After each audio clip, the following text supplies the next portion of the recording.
Você já viu alguém que não devia mais estar aqui? Imagine estar dentro de um ônibus vazio no meio da madrugada e ver, pela janela, alguém caminhando na beira da estrada. Alguém com o mesmo uniforme que o seu, a mesma forma de andar, o mesmo rosto. E o pior, essa pessoa te chamando pelo nome. Essa é a história de Rebeca e da noite em que a linha 17 fez o seu último passageiro. Era uma rotina como qualquer outra. Toda noite, Rebeca pegava o ônibus da linha 17, que fazia o trajeto entre o centro de Guararema do Sul e o bairro onde morava, uma região costeira afastada, cercada por manguezais e trechos quase sem luz. Trabalhava numa farmácia e saía tarde. O último ônibus passava às 23h20. Sempre o mesmo motorista, o mesmo cobrador, as mesmas duas senhoras cochilando nos bancos da frente. A rotina era previsível, quase hipnótica. Até que, numa quarta-feira qualquer, Rebeca viu algo diferente pela janela. A luz amarelada dos postes oscilava e, entre uma curva e outra, alguém caminhava na beira da estrada. Uma mulher magra, com o mesmo uniforme que ela usava no trabalho, o cabelo preso no mesmo coque apressado. Rebeca se inclinou para enxergar melhor. A mulher virou o rosto devagar e ela juraria que era Carolina, sua colega da farmácia, que havia faltado naquela semana. Mas o estranho não era vê-la ali. Era o fato de que toda vez que o ônibus reduzia a velocidade, a mulher aparecia de novo alguns metros à frente, caminhando no mesmo ritmo, como se estivesse sendo rebobinada na estrada. No banco ao lado, o cobrador percebeu o olhar assustado de Rebeca e perguntou se estava tudo bem. Ela respirou fundo e respondeu baixo: "Eu conheço aquela mulher ali fora, mas ela não devia estar aqui." E foi aí que a história realmente começou. Na primeira noite, Rebeca achou que era coincidência. Talvez Carolina tivesse perdido o ônibus e estivesse indo a pé. A casa dela ficava no mesmo bairro e o trajeto era o mesmo. Mas havia algo errado. Carolina andava devagar demais. O corpo rígido, os braços imóveis ao lado do corpo como se fosse guiada por um fio invisível. Na quinta-feira, aconteceu de novo. Mesmo horário, mesmo ponto da estrada. E lá estava a caminhante sobre a luz fraca dos postes, com o jaleco branco agora manchado por algo escuro, difícil de identificar à distância. O motorista, seu Agenor, olhou rápido pelo retrovisor e comentou: "De novo essa mulher. Desde segunda ela tá aí, sabia?" Rebeca fingiu não ouvir, mas o estômago revirou. Ela se encolheu no assento, tentando não olhar pela janela, mas a curiosidade era maior. A cada curva, a mesma figura. Quando o ônibus se aproximava, a mulher parecia desaparecer na neblina. Mas assim que o veículo retomava a velocidade, ela reaparecia mais adiante, como se o tempo entre os postes não existisse para ela. Na sexta, Rebeca contou à colega do caixa: "A Carolina?" Mônica riu.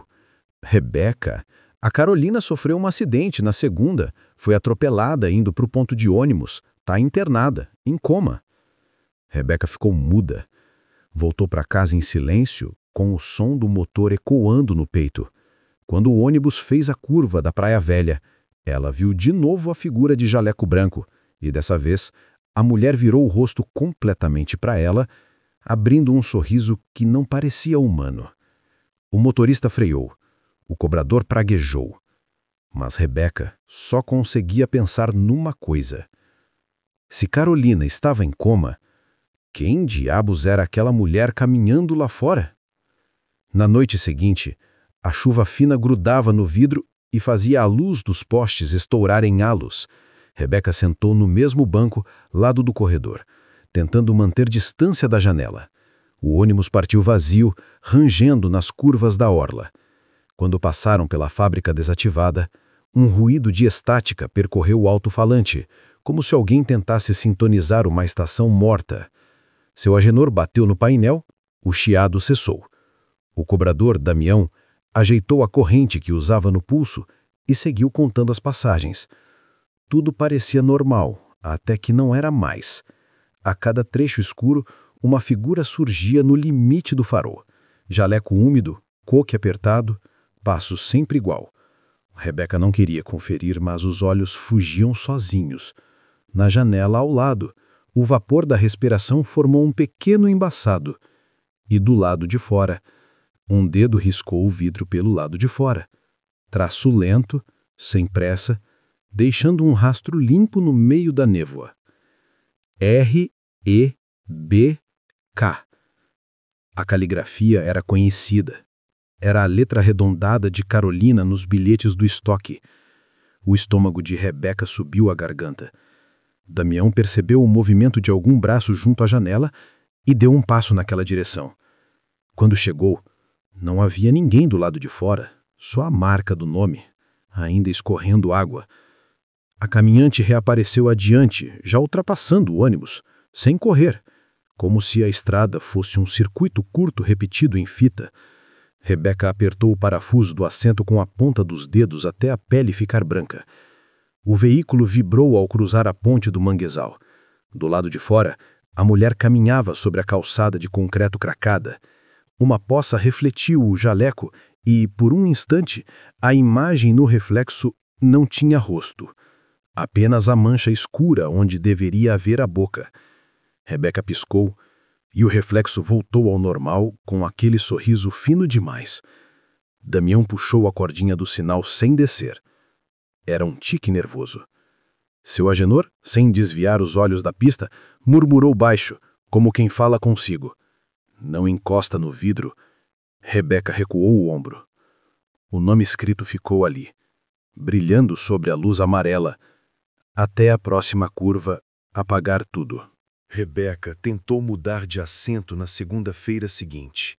Sentou mais à frente, perto das senhoras que dormiam. O motorista comentou sem olhar. Hoje o nevoeiro tá grosso, hein? Cuidado com o reflexo das luzes. Ela assentiu, fingindo normalidade. Mas, assim que o ônibus passou pelo trecho da ponte, o nevoeiro pareceu se abrir em forma humana, uma silhueta branca caminhando rente à mureta. O rádio chiou, a mesma interferência da semana anterior, só que mais nítida.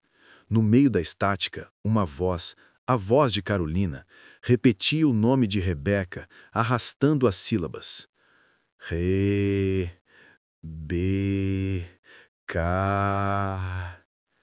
O ônibus desacelerou.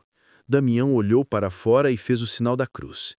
Agenor, não para não, murmurou. Mas o veículo parou sozinho, como se o motor tivesse morrido. A porta dianteira abriu como estalo e o ar frio invadiu o corredor. Lá fora, a mulher de jaleco estava parada bem à frente, imóvel, o rosto escondido pelo cabelo molhado. Rebeca sentiu o impulso de levantar. Era como se uma corrente invisível a puxasse. Agenor segurou o braço dela. Fica quieta, menina, ninguém desce aqui. O relógio digital do painel piscava 23 horas e 17 minutos e travou. Nenhum som além do vento. Então, Carolina, ou o que quer que fosse, deu um passo para dentro da neblina e sumiu. O motor do ônibus voltou a roncar, o painel se acendeu e o veículo retomou o trajeto. Damião, pálido, limpou o suor do rosto e soltou.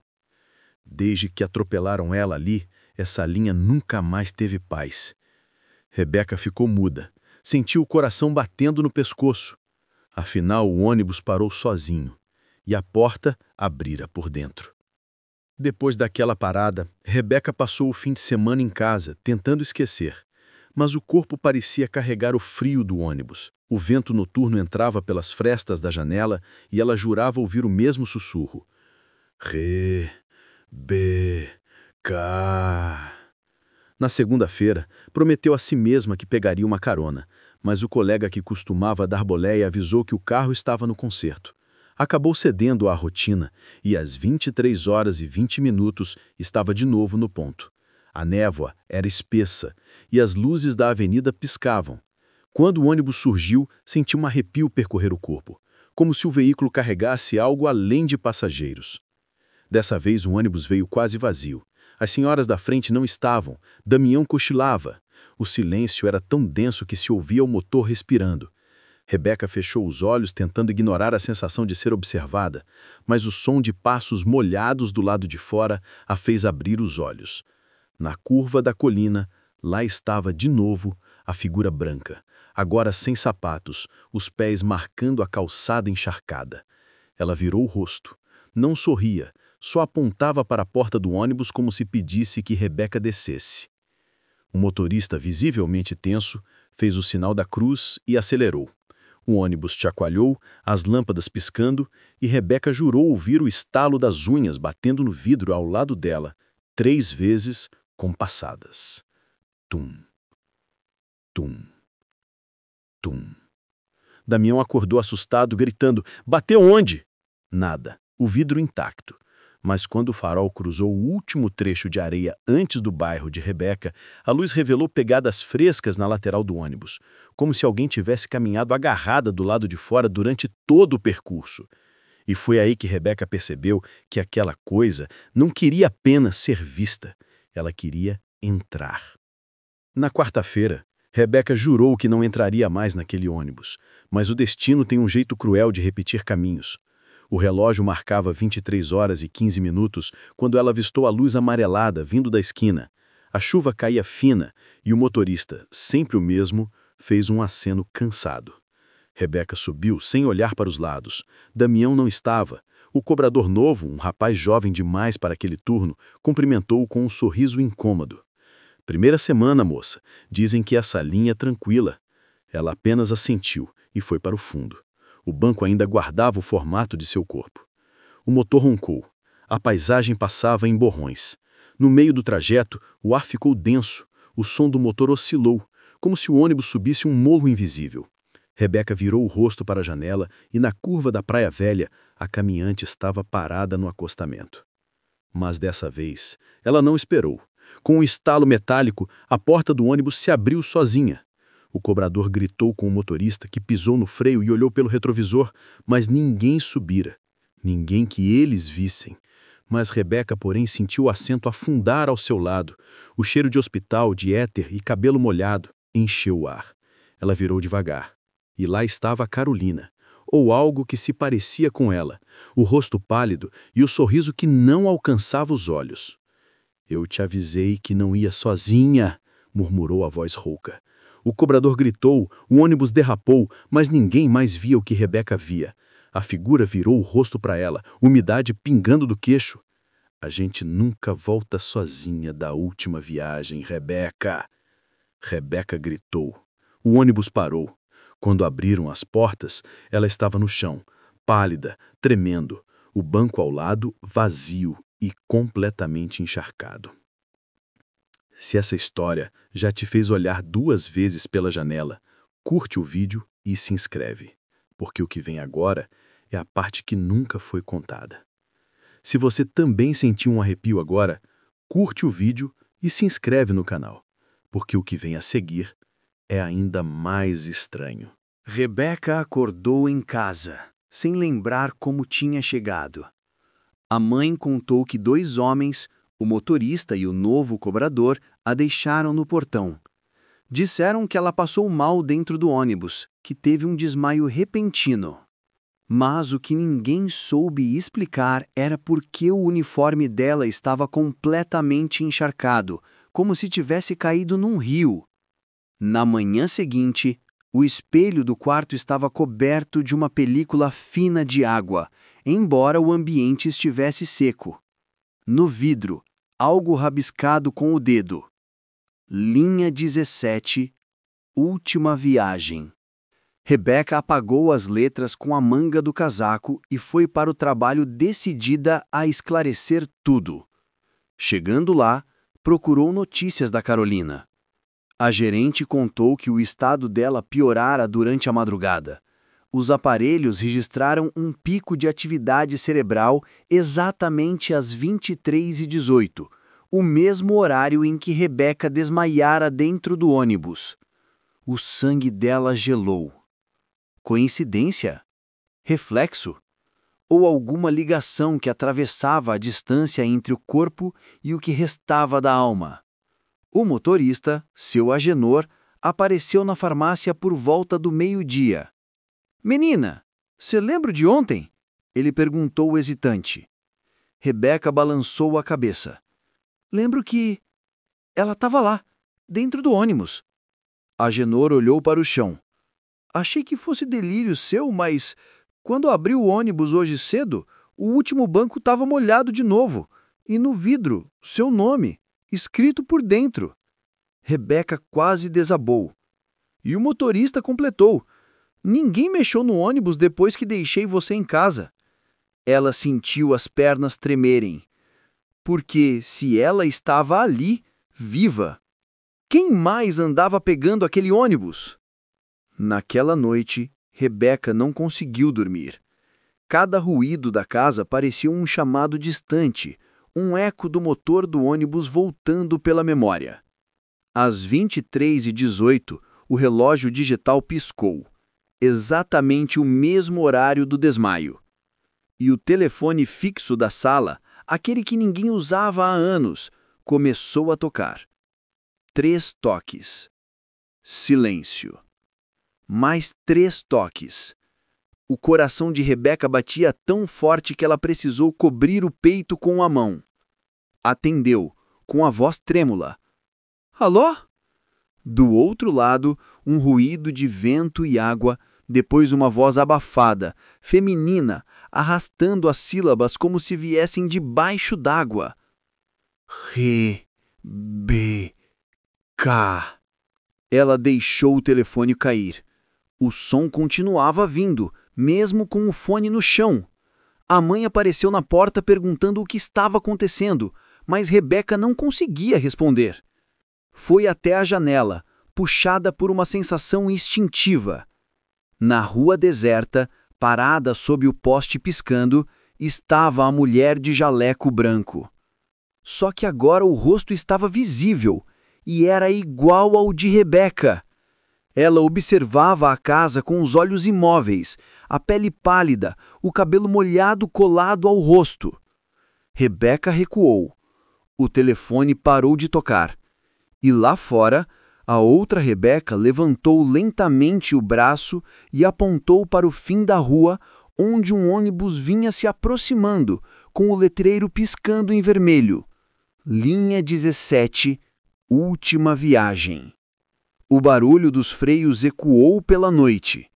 Mas quando ela olhou novamente, não havia mais ninguém lá fora, nem o ônibus, nem a mulher.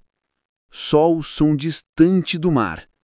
Rebeca trancou a janela e se escondeu debaixo das cobertas, com o telefone fora do gancho, jurando que jamais sairia àquela hora novamente. Mas o pior ainda estava por vir. No dia seguinte, Rebeca chegou ao trabalho decidida a pedir demissão. Não dormira, não comera, e o olhar perdido denunciava a exaustão. Contou a Mônica o que havia visto, mas a amiga apenas balançou a cabeça, tentando confortá-la. Você tá cansada, Rebeca. Essa rotina tá acabando com você. Mas o corpo dela sabia que não era cansaço. Era presença. Algo grudado nela, como o cheiro de maresia que não saía mais das roupas. À noite, enquanto tentava jantar, a televisão da sala ligou sozinha. Imagem estática. Depois, uma câmera interna de ônibus vista do alto. Rebeca congelou. Na tela, o interior do veículo, vazio, e no último banco, alguém sentado, de jaleco branco. A imagem piscou e uma frase apareceu em letras vermelhas na tela. O último ponto é o seu. A mãe entrou correndo, desligando a TV, achando que fosse interferência, mas Rebeca ficou muda, o garfo parado no ar. Naquela mesma noite, o motorista, seu Agenor, foi encontrado desacordado dentro do ônibus, ainda estacionado na garagem da empresa. Disse aos colegas que ouvira alguém bater na porta repetidas vezes, e quando abriu, o interior estava tomado por água até os joelhos, água salgada, como se o mar tivesse invadido o veículo. Rebeca soube da notícia pela rádio no dia seguinte. O motorista jurava ter visto duas mulheres idênticas dentro do ônibus, uma olhando pela janela, outra de pé, sorrindo. Foi aí que ela percebeu. A linha 17 não era mais apenas um trajeto, era um limite. E se cruzasse de novo, talvez não voltasse. Na sexta-feira, o céu estava limpo, mas o ar pesado. Rebeca saiu do trabalho mais cedo, jurando evitar o horário da linha 17. Pediu carona, implorou, mas ninguém podia levá-la. E o relógio, cruel, marcou 23h10 antes que ela percebesse. Na esquina, o som conhecido dos freios. O letreiro, vermelho. Linha 17, última viagem. O motorista não era Genor. Era um rosto novo, pálido, sem expressão. Vai subir, moça? Última do dia. A voz soou metálica, distante. Ela hesitou, mas subiu. O interior estava vazio, exceto por uma figura no último banco, de jaleco branco. Coração disparado, Rebeca caminhou devagar pelo corredor. Carolina? A mulher virou o rosto. Era ela mesma, o mesmo uniforme, a mesma expressão cansada, o mesmo olhar de quem não dorme há dias. Chegou a hora, Rebeca. A voz ecoou, mas os lábios não se moveram. A porta se fechou sozinha. O ônibus começou a andar. O vidro da frente mostrava apenas escuridão, como se a estrada não existisse mais. As luzes internas piscavam e o barulho do motor se transformou em algo semelhante a um coração batendo. Ela tentou correr até a frente, mas o corredor parecia se alongar infinitamente. Cada passo a levava de volta ao mesmo lugar. A outra Rebeca se levantou, o rosto agora coberto por uma sombra que sorria. O último ponto é o mesmo para todas nós. O ônibus parou. Silêncio absoluto. Lá fora, apenas um terreno vazio coberto por névoa. No dia seguinte, o veículo foi encontrado abandonado na estrada velha. As portas abertas, o letreiro apagado, nenhum sinal de Rebeca. Apenas o banco do fundo molhado e no vidro, escrito por dentro: Linha 17 em circulação. Se essa história fez você pensar 2 vezes antes de olhar pela janela, curte o vídeo, se inscreve no canal e conta aí nos comentários.